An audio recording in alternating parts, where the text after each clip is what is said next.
Have you ever wondered how the miracles of the Bible can relate to your financial life today? Imagine transforming scarcity into abundance, just like the multiplication of loaves and fishes. This is God's promise for your financial life, and I'm here to show you how it's possible. Stay until the end of this video to discover biblical keys to unlocking financial miracles in your life. Hello and welcome to the Divine Prosperity Channel. Have you ever thought about how it would be possible to apply the miracles narrated in the Bible to your financial life? Today, we're diving into the incredible world of biblical finances, where miracles like the multiplication of loaves and fishes teach us valuable lessons about managing our resources with wisdom and faith. In this video, we'll explore how principles taught thousands of years ago can be incredibly relevant and transformative for our personal finances in the modern world. If you're looking for inspiration to change your financial reality, you're in the right place. Stay with us until the end of the video to uncover the biblical secrets that can lead you to a life of abundance and financial prosperity. Not only will we learn how to multiply our resources, but also how to cultivate a generous heart and plan our financial future according to the principles God has established. In the book of John, chapter 6, we find one of the most powerful accounts that directly connects with our understanding of prosperity and resource management. Jesus is faced with a large, hungry crowd and, with just 5 loaves and 2 fish, feeds more than 5,000 people. This miracle, known as the multiplication of loaves and fishes, is not just a testament to divine power, but also a profound lesson in management and abundance. Firstly, this miracle teaches us about the power of blessing. Jesus took the few resources available, lifted them to heaven, and gave thanks. This act of gratitude and acknowledgement is fundamental. In our financial lives, recognizing and being grateful for what we have, no matter how little it may seem, is the first step to multiplying our resources. Secondly, the multiplication of loaves and fishes shows us that with faith, little can become much. In the financial context, this can be interpreted as the ability to do more with less. Investing wisely, saving prudently, and managing our spending effectively are all aspects of modern multiplication. It's the art of growing and expanding our resources, not by the amount we initially possess, but by blessing and wisdom in management. Furthermore, this miracle highlights the importance of sharing. Jesus fed the crowd, ensuring that everyone was satisfied, showing that true prosperity comes not only in receiving but in giving. In financial management, this translates to generosity, knowing that by sharing our resources, we are opening doors to more blessings and abundance.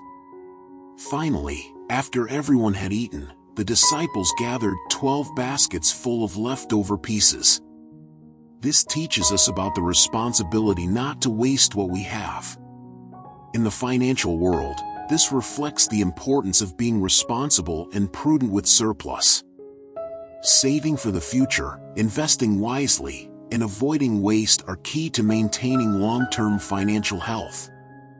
Therefore, by looking at this biblical miracle, we are reminded that our finances, when managed with faith, gratitude, and prudence, can not only grow but also become a source of blessing for others. This establishes a virtuous cycle of prosperity that transcends the material and touches the spiritual. Now, let's explore how these principles can be practically applied in our next segment on biblical principles related to money.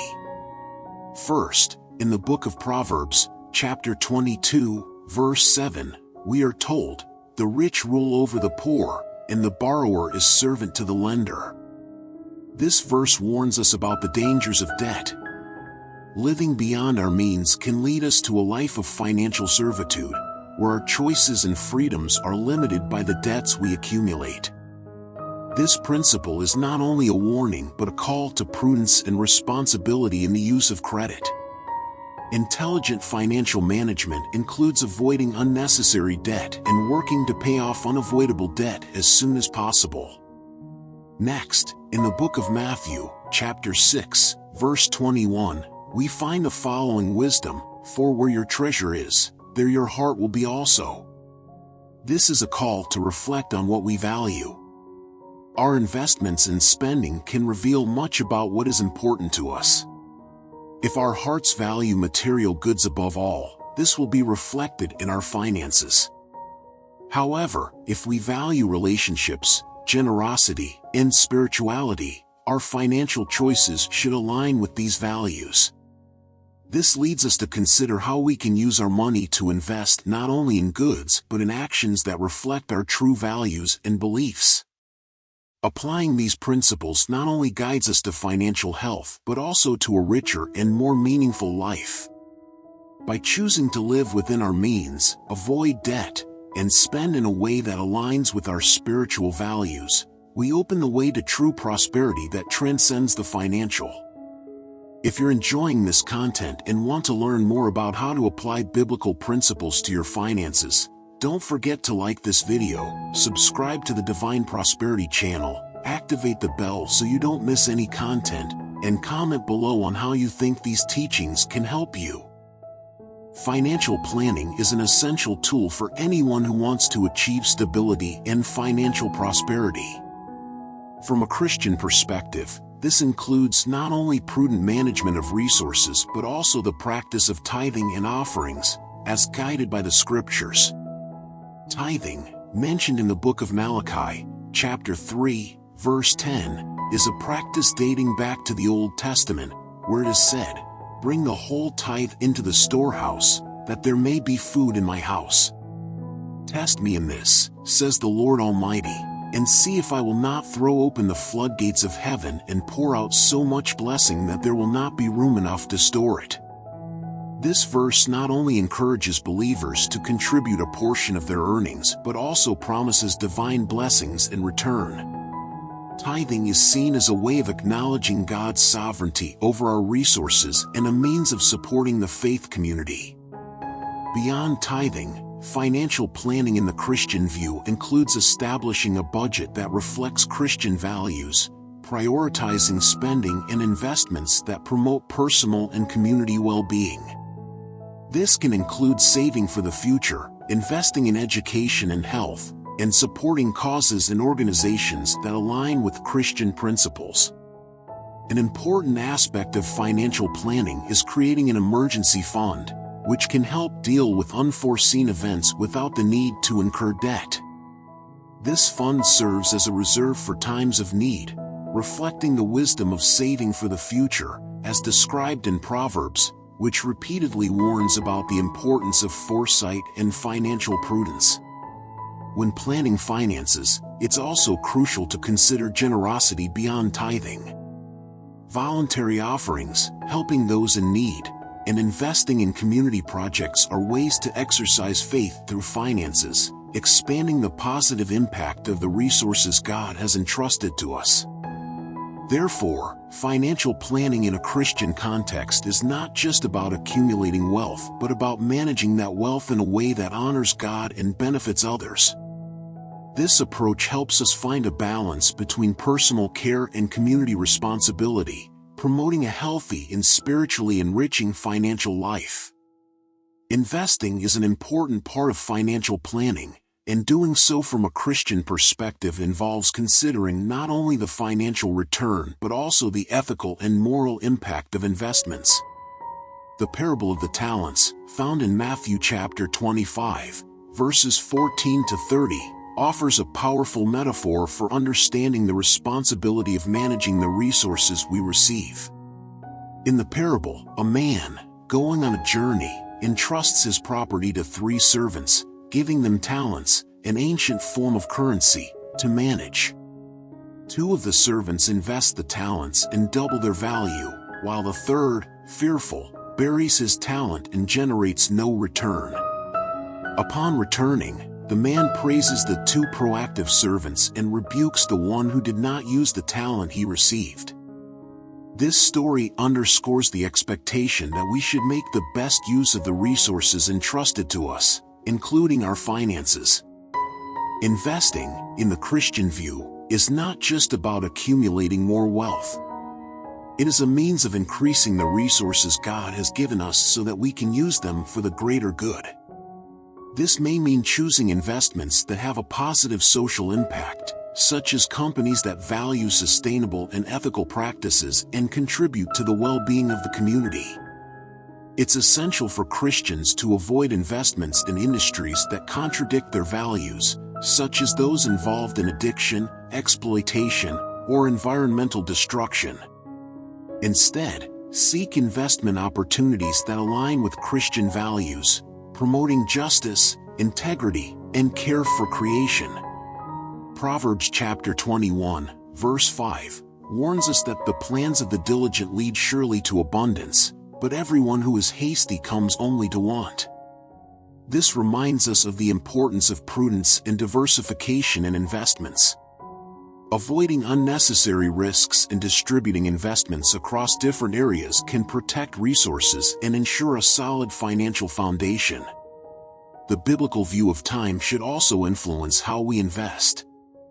Long-term investments, which may not yield immediate returns but grow and develop over time, are often more stable and secure.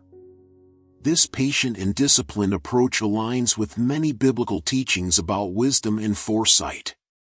By integrating these principles into our investment decisions, we not only seek financial prosperity but also align our finances with our faith. This not only brings peace of mind but also ensures that our money is working towards a better and fairer world. Generosity is a recurring theme in the scriptures and is often linked to the promise of prosperity. According to the biblical view, being generous is not just an act of kindness but also a practice that can open doors to greater blessings. In the book of 2 Corinthians, chapter 9, verses 6 to 8, Paul speaks about sowing and reaping. Whoever sows sparingly will also reap sparingly, and whoever sows generously will also reap generously. God is able to bless you abundantly, so that in all things at all times, having all that you need, you will abound in every good work. This passage highlights the spiritual law of sowing and reaping. What we plant, we harvest. By investing generously in the lives of others, whether through financial donations, time, or resources, we are planting seeds that, according to biblical promises, will return to us multiplied. This principle can be applied both in our personal finances and in our business and community conduct. Being generous also reflects our trust in God as the source of our provision. By giving generously, we demonstrate our faith that He will take care of our needs and bless us even more. This strengthens our character and our relationship with God, as well as positively impacting those who receive our help. In addition to the spiritual and personal benefits, generosity has a tangible impact on the community. Contributing to charitable works, helping those in need, and investing in projects that benefit the collective promotes a fairer and more equitable society. These actions create networks of support and security that benefit everyone, including those who give. Contrary to what many may think, biblical prosperity is not just about accumulating wealth but about being enriched in every area of life so that we can be generous on all occasions. As Paul says, God can make all grace abound to us, which means having more than enough not only for our own needs but also to be a blessing to others. Thus, by practicing generosity, we are aligning our actions with the values of God's kingdom, promoting not only our prosperity but also that of those around us. Generosity reveals itself not only as a virtue but as a divine strategy for prosperity. I encourage each of you not only to listen to these teachings but to put them into practice. Evaluate your finances in light of these principles.